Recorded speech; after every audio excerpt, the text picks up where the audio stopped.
All right, class, welcome. So far, we've spent a lot of time on foundational algebraic concepts.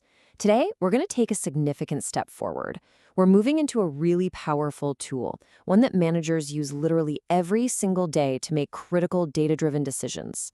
We're talking about how to take a messy, real-world business challenge and translate it into a clear, structured model that gives us solid answers. This isn't just abstract theory, this is the practical toolkit for modern management. So here's our roadmap for today's lecture. We're going to start with a classic, real-world problem, what I call the manager's dilemma. Then we'll learn how to translate that problem into the precise language of mathematics. From there, we'll actually build the matrix model, see how it's used to optimize decisions, and finally, and this is crucial, we'll talk about the common pitfalls to avoid so you don't make costly mistakes down the road. Okay, let's dive right in. I want you to really think about this first scenario, because I guarantee you'll face some version of this in your careers. Every single business, I don't care if it's a local bakery or a giant company like Apple, operates under constraints. You simply never have unlimited time, unlimited money, or unlimited materials. So the real challenge of management, the core of the job, is making the best possible decisions within those very real limits. So put yourself in this role. Imagine you're the production manager of a small artisan bakery. You walk in on a Tuesday morning. You've got a limited number of staff hours, your ovens only have so much capacity, and you've got a specific budget for flour and butter.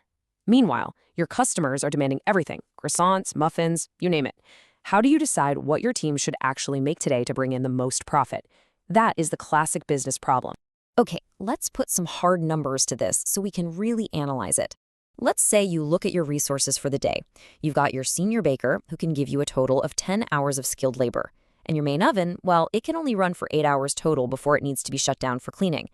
Now, look at the products. A dozen croissants, those are tricky. They need 2 full hours of your baker's skilled time, but they bake relatively quickly, only taking up 3 hours of oven time. A dozen muffins, on the other hand, are way faster for the baker, only 1 hour, but they hog the oven, taking 4 full hours. You see the trade-off here?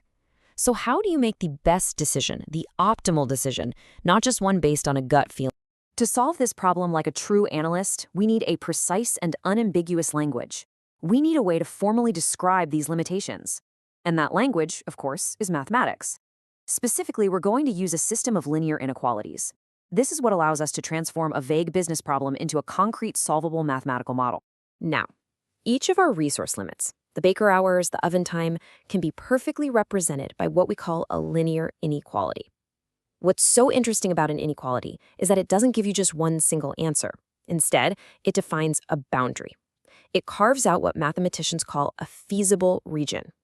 You can think of this as the entire universe of possible production plans that you can actually pull off without running out of time or resources.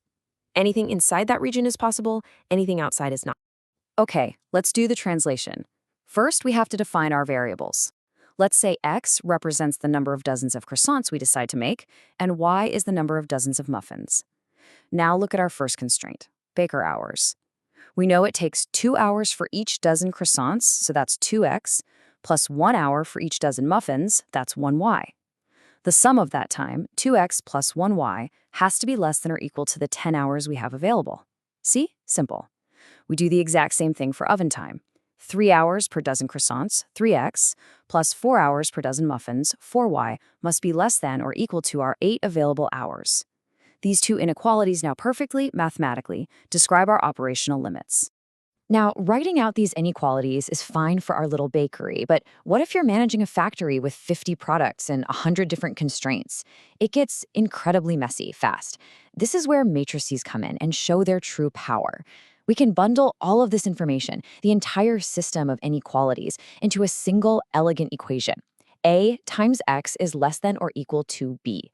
Think of A as the master list of all our resource requirements, X as our final production decision, and B as our inventory of available resources. This compact form is the key to unlocking computers to solve unbelievably complex business problems for us. So let's deconstruct that powerful little equation, A times X is less than or equal to B, and see exactly how to build it piece by piece. This methodical process of organizing your business information into matrices, this is a fundamental skill in management science. Building this model isn't magic. It's a very logical, 3-step process. You can follow it every single time. First, we're going to pull out all the coefficients. Those are the resource consumption numbers from our inequalities. Second, we'll clearly define our decision variables into their own matrix. And third, we'll list our resource limits, our totals, in a final matrix. This slide is the key to it all, so let's break it down. Matrix A, the coefficient matrix, is essentially your company's recipe book. I want you to notice how it's organized. The first row, 2, 1, contains the baker hour requirements for both croissants and muffins.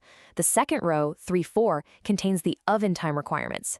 Each row is one constraint. The variable vector, xy, well, that's the decision you need to make, how many of each to produce. And finally, the constraint factor, b, is your inventory list. 10 baker hours, 8 oven hours. See how clean that is? Together they form the complete mathematical model of your production system. Okay, so we've successfully built the model. Now let's talk about the so what. Why did we go through all that trouble?